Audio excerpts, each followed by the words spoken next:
Dalam hadis sebut ada seorang masuk surga gara-gara dia mengikhlaskan hutang orang lain. Dan itu amalan paling dicintai oleh Allah Subhanahu wa taala.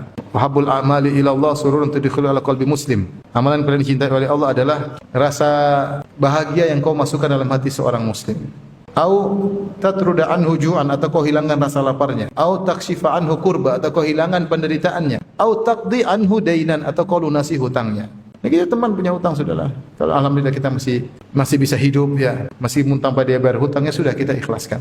Kita ikhlaskan karena Allah Subhanahu wa taala. Kalau dia bisa berteman lagi alhamdulillah, kalau enggak ya enggak apa-apa.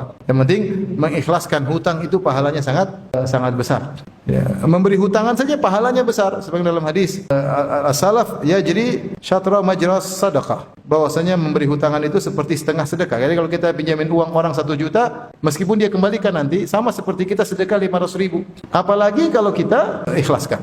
Intinya aturannya Allah Subhanahu wa taala berfirman tentang orang yang pinjam uang sama kita, dia tidak bisa bayar. Kata Allah Subhanahu wa taala, "Wa in kana dzu usratin fanadhiratun ila maisarah wa an tasaddaqu khairul lakum." Kalau dia susah untuk bayar, maka wajib bagi kita untuk menunda tagihan. Kalau benar-benar tidak mampu ya. Tidak bisa kita paksa dia enggak mampu.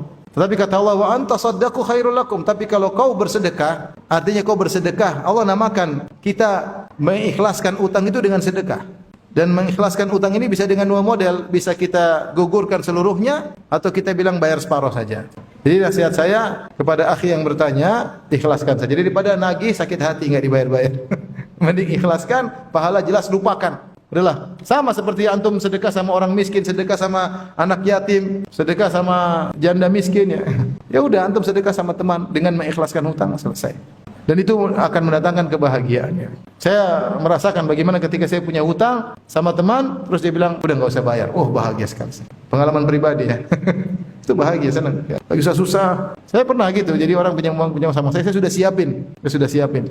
Begitu saya mau bayar, dia bilang enggak usah. Itu hadiah dari saya. Masya Allah ya.